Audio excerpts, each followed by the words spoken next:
அனைவருக்கும் கணித வணக்கம். அடுத்து பார்க்க போற கணக்கு 1.6 வர்க்கம்னு கொடுத்துருக்காங்க. வர்க்கம்னாவே ஓர் எண்ணை அதே எண்ணால் பெருக்க கிடைப்பதுதான் அந்த எண்ணின் வர்க்கம்.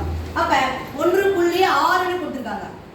1.6 வர்க்கம் இஸ் ஈக்குவல் டு என்ன செய்ய போறோம் பாருங்க. 1.6 இன்ட்டு 1.6 இது தசம எண்ணில கொடுக்கப்பட்டிருக்கு. இப்போ நம்ம என்ன செய்யறோம், இதை பெருக்கி போட்டுட்டு என்ன வருதுன்னு பாருங்க. ஓர் 16 இங்க என்ன வந்துடும், 25 வந்துடும். இப்போ பார்த்தீங்கன்னா 16 எவ்வளவு, 256. இங்க பொறுத்த வரைக்கும் தசம எண்ணாக கொடுக்கப்பட்டிருக்கு.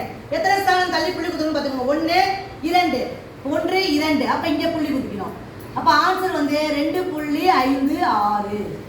அப்ப 1.6 வர்க்கம் என்ன வருது, 2.56. புரிஞ்சுங்களா? என்ன பண்றோம், வர்க்கம்னா ஒரு எண்ணை அதே எண்ணால் பெருக்க கிடைக்குது. வரக்கூடிய விடை 2.56. புரிஞ்சா எல்லாருக்கும்?